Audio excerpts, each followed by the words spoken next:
문제보다 중요한 도움이라는 제목으로 누가복음 31번째 시간 하나님 말씀 증거하겠습니다. 세상에 문제가 없는 사람은 없습니다. 가정도 마찬가지죠. 가정도 마찬가지고 또 속해 있는 공동체도 마찬가지입니다. 우리나라도 많은 사람들이 정치를 비판하고 또 많은 정치인들을 비난하고 있지만 역사 이래 문제가 없었던 적은 없습니다. 항상 죄인인 우리가 모여있는 공동체, 또 죄인인 우리는 항상 문제를 끌어안고 살아가게 됩니다. 이번에도 교육자 수련회 이렇게 가서 보니까 큰 교회 목사님들은 문제가 없는 줄 알았어요. 그저 행복하게 잘 목회를 하고 있는 줄 알았는데 큰 교회 목사님들은 큰 교회 목사님들대로 그런 만큼의 또 고민과 아픔을 끌어안고 상처를 끌어안고 있었고, 또 작은 교회는 작은 교회니까 문제가 없겠지. 그러나 또 작은 교회는 작은 교회대로 문제를 끌어안고 있는 것을 보면서 참 세상에 문제 없는 사람은 없구나 그런 생각을 하게 되었습니다. 오늘 본문에 소개되고 있는 시몬의 가정에도 한 가지 문제가 있었는데 바로 장모가 원인 모를 열병에 시달리고 있었던 것입니다. 원인 모를 이라는 말만큼 절망적인 말이 또 있겠습니까? 그렇죠? 원인 모를 질병, 원인 모를 가난, 원인 모를 고난이 우리를 힘들고 지치게 하지 않습니까? 오늘 본문은 예수님께서 어떻게 해서 이 시몬의 집에 갔는지, 누구의 초청으로 갔는지 밝히고 있지 않습니다. 또 말하고 있지 않습니다. 다만 누가는 무명의 사람들이 그를 위하여 예수께 구했다라고만 그렇게 밝히고 있는 거죠. 중요한 것은 이 집안 사람들이 구한 것이 아니라 어떤 무명의 사람들, 알려지지 않는 사람들이 그 집 사정을 보니까 딱하거든요. 저 집에 지금 그 장모님의 열병 때문에 그 집이 온 식구들이 근심하고 걱정하며 지새는 것을 보면서 주변 사람들이 참 딱하게 여겼던 것 같습니다. 그런 것을 보면서 우리는 누군가를 위해서 무명의 사람들이 심지어 기도할지라도 예수님은 그 도움을 거절하지 않는다는 것입니다. 무명의 사람들의 도움 요청에도 귀를 기울여서 들어주시는 분입니다. 그러므로 예수님 앞에서는 유명한 사람이라고 예수님 더 기도를 잘 들어주시고, 또 무명의 사람들이라고 예수님 기도를 거절치 않습니다.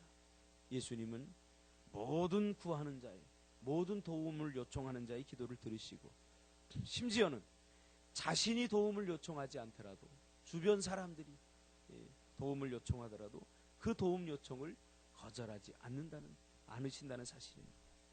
중보기도의 중요함이죠. 중보기도의 중요함. 자기가 직접 도움을 요청할 수 없을 만큼의 그 믿음을 가지고 있는 사람들이 있습니다. 그러면 우리가 그런 분들을 위해서 기도를 해줘야 됩니다.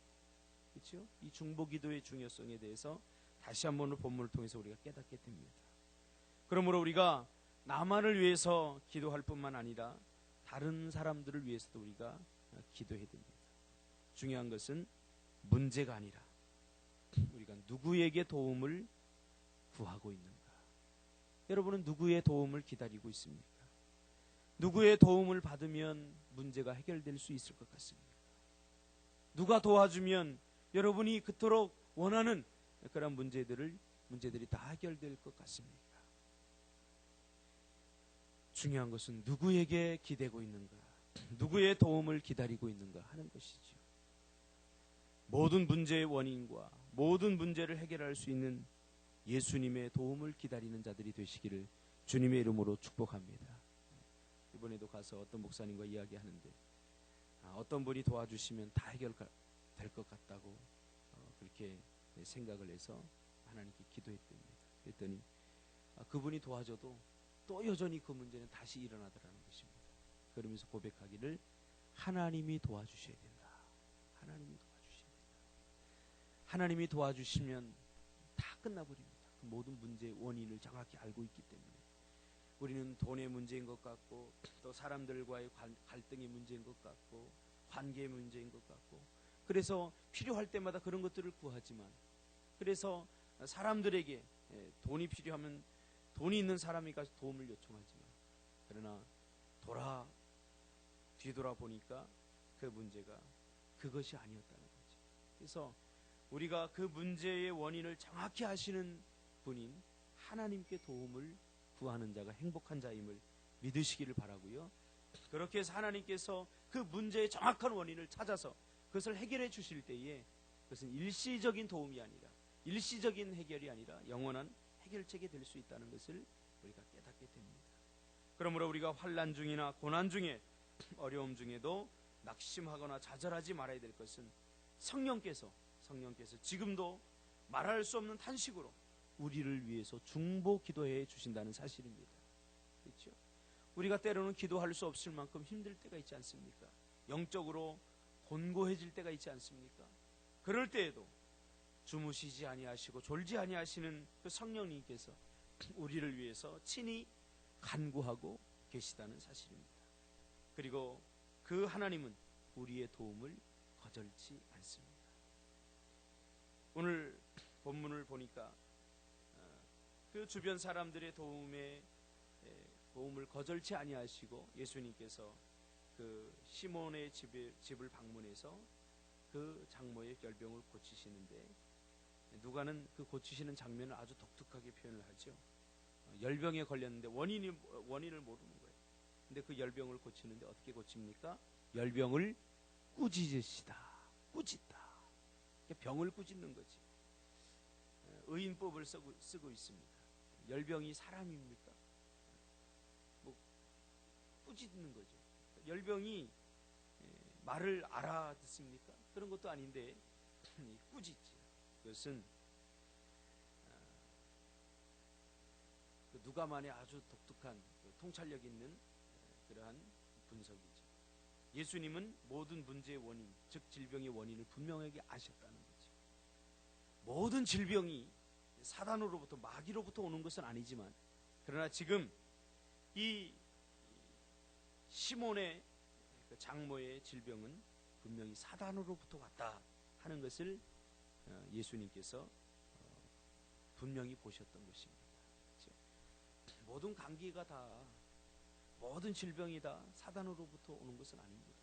그러나 사단으로부터 오는 질병이 있다는 것을 우리가 인정해야 됩니다. 그것을 인정하지 못하면 의사가 고칠 수 없죠. 그렇죠? 의사가 아무리 이거 이 약 쓰면 낫는데, 근데도 그 약을 써도 안 나요. 그런 질병이 분명히 있습니다. 원인 모르는 질병을 사단이 가져다 준 거죠. 우리의 문제도 마찬가지입니다. 이거 도저히 이거 문제 같지 않은 문제들이 우리에게, 상식적인 일들이 문제로 다가올 수 있습니다. 이거 실패할 수 없는 일들이 실패로 다가올 수 있습니다. 원인 모를 문제들을 우리가 만날 수 있지 않습니까? 이것을 우리는 항상 기도로 먼저 풀어야 됩니다. 그러면 하나님께 지혜를 주시죠. 병원에 가라 라든가, 이건 어떤 영적인 문제다, 이런 지혜와 통찰력을 주시지 않습니까? 그래서 내가 해볼 거 다 해보고 안 되니까 어디 한번 기도나 해볼까? 그런 사람이 가장 불행한 사람이고 미련한 사람입니다. 우리는 하나님의 백성들이기에 문제가 생기면 가장 먼저 하나님의 도우심을 구하고, 이것이 내가 열심을 내야 될 문제인가, 내가 게으름으로 생긴 문제인가, 아니면 내가 몸을 함부로 이렇게 해서 생긴 그런 질병인가, 하나님께서 분명히 하고 똑똑하게 가르쳐 주지 않습니까?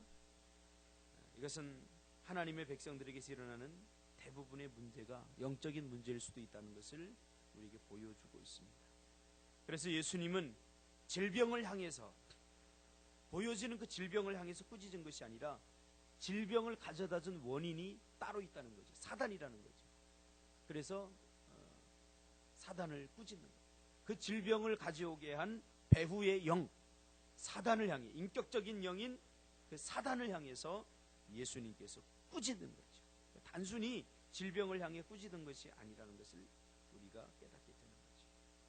사람들은 시몬의 장모의 겉으로 드러난 질병을 보았지만, 예수님은 그 질병을 가져다 준 사단의 정체를 분명하게 보게 된 것이죠. 그럼으로써 스스로 자신이 하나님의 아들이라는 것을 증명하고 있습니다. 이것은 아무리 뛰어난 의사라도 밝힐 수 없는 질병이지. 오직 예수님께 도움을 구할 때 예수님만이 하실 수 있는 그런 일들입니다. 우리 가운데도 그런 일들이 많이 있지 않습니까? 어떤 분들은 사업에 실패했는데 어느 날 갑자기 11조를 드려요. 왜 그럴까? 사업의 어떤 다양한 스킬들, 기술들, 또 자금력 이런 것이 없어서 사업에 실패했는데 왜 11조를 드릴까요? 그 실패의 원인이 단순히 자금력이 있지 않다는 것을 알았기 때문이지. 어떤 사람은 자녀가 질병에 걸렸는데 어느 날 갑자기 나와서 기도하기 시작해. 병원을 찾아가야죠. 왜 기도하기 시작합니까? 뭔가를 깨달은 거죠. 성령께서 그의 마음에 감동을 주시고 은혜를 베풀어 주셔서 그 실수와 그 실패가 단순히 인간적인 눈으로 보여지는 실패가 아니라 그 안에는 어떤 우리가 알 수 없는 원인, 알 수 없는 그러한 부분들이 있다는 것을 깨달은 거죠. 이번에도 어떤 목사님이 참 그런 고백을 하더라고요. 목회를 하다 안 되더라는 거예요. 안 되고 열심히 자신이 아무리 봐도 나같이 열심히 하는 사람은 없는데 안 되더라는 거예요. 어느 날 갑자기 기도하면서 새벽에 기도하면서 하나님 도대체 난 알 수 없습니다. 내가 대한민국에서 뭐 배우기도 많이 배웠고 우리 동기들보다도 내가 못한 것이 없고 내가 뭐가 문제입니까? 근데 하나님께서 깨닫게 해주시더라는 거죠. 영혼을 사랑하라. 그 다음부터 사랑하기 시작. 다른 거 다 다른 열심 다 내려놓고 다른 거 다 내려놓고 사랑하기 시작. 그러니까 교회가 부흥하더라. 그런 얘기를 합니다. 우리가 모든 원인을 다 알 수 있는 것 아닙니다. 그러나 우리가 하나님 앞에 기도하면 하나님께서 분명히 그 원인을 우리에게 보여주시는 것입니다. 다 고치시고 나서 많은 사람들이 또 예수님께 병자들이 오죠. 그래서 예수님께서 그 병자들의 병을 일일이 다 고쳐주시죠.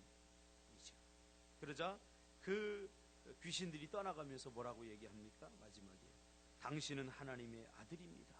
얘기합니다. 그러니까 예수님께서 뭐라고 그래요? 예수께서 꾸짖으사 그들이 말함을 허락지 아니하시니. 왜 그래요? 예수님은 사단 따위의 그 증명, 예수님이 하나님의 아들이라는 사실에 대해서 증명하는 것을 결코 기뻐하지 않습니다. 사단에게 증명되기를. 예수님은 지금도 스스로 병을 고치시며 또 하나님의 아들만이 할 수 있는 그런 위대한 일들을 통해 스스로 자신이 증명하고 있는 것이고, 또 예수님은 하나님을 믿는 우리 백성들, 하나님의 백성들이 예수님이 하나님의 아들이라는 사실을 증명하기를 원하는 거지 사단 따위에게 자신의 존재가 증명되기를 원하지 않는다는 거지. 그러므로 여러분, 이 예수님이 하나님의 아들이라는 사실을 증명하는 것을 세상에게 빼앗기지 않기를 원합니다.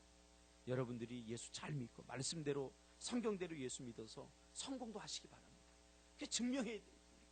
자꾸 이번에 세미나를 하는데 그 주다산 교회 목사님 권순웅 목사님이 한 말이 제 가슴에 확 와박혔어요. 한국 교회에 부흥하지 못하는 이유가 뭔가에 대해서 전 세계적으로 연구를 하면서 그분이 내린 결론이 뭐냐면 한국 성도들이 너무 약해졌다. 초대교회 성도들보다 강력하지 않습니까? 자신의 목숨을 내어놓고 또 자신들의 모든 것들을 다 포기하고 하나님 앞에 나올 때 그들이 자신의 것들을 잃었습니까? 잃지 않았어요. 자신의 것들을 다 내놓고 목숨도 내놓으니까 목숨을 잃었습니까? 재산을 잃었습니까? 아닙니다. 오히려 더 잘 됐어요. 그것을 보면서 앞으로 한국교회에 대하는 성도들이 강해져야 되고 목회자들이 강해져야 됩니다. 그런 설교를 하는데 그럼 얼마나 많이 은혜를 받았는지. 강력한 성도. 사단은 그렇게 약하지 않습니다. 우는 사자처럼 매일 우리를 넘어뜨리고 쓰러뜨리려고 환경을 통해서 문제를 통해서 다가옵니다. 그러나 우리는 너무나 약합니다. 그 문제를 해결하고 그 문제를 이겨나가기에는 우리가 너무 약합니다. 우리의 영성이 너무나 허약해져 있습니다. 그러므로 여러분, 강한 성도들이 되시기를 바랍니다. 강해지려면 어떻게 됩니까? 약할 때 기도해야 됩니다. 강할 때 기도하는 건 누구나 다 할 수 있습니다.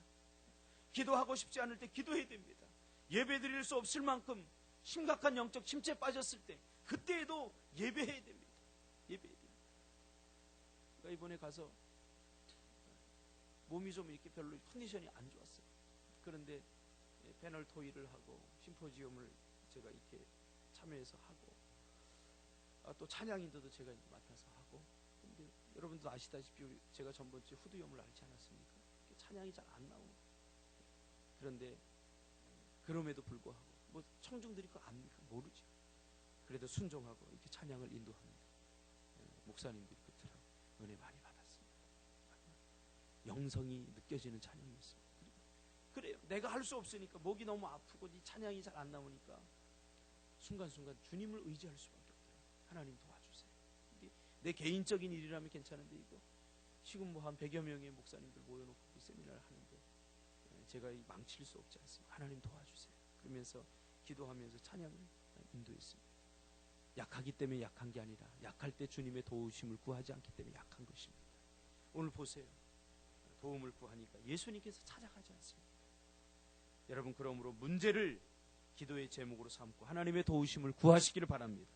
시편 146편 3절 5절에 보니까 귀인들을 의지하지 말며 도울 힘이 없는 인생도 의지하지 말지니 그의 호흡이 끊어지면 그로 돌아가서 그날에 그의 생각이 소멸하리로다. 야곱의 하나님을 자기의 도움으로 삼으며 여호와 자기 하나님에게 자기의 소망을 두는 자는 복이 있도다. 할렐루야. 여러분들이 얼마나 소망이 있는지 모릅니다. 여러분의 자녀가 잘 될 줄 믿습니다. 여러분의 가정들이 잘 될 줄 믿습니다. 여러분의 인생길이 시온의 대로처럼 열려질 줄 믿습니다. 왜냐하면 여러분들이 새벽마다 나와서 하나님을 소망두고 주님의 도우심을 구하고 있기 때문입니다. 그러므로 여러분 절대로 낙심하지 않기를 주님의 이름으로 축복합니다. 기도하겠습니다.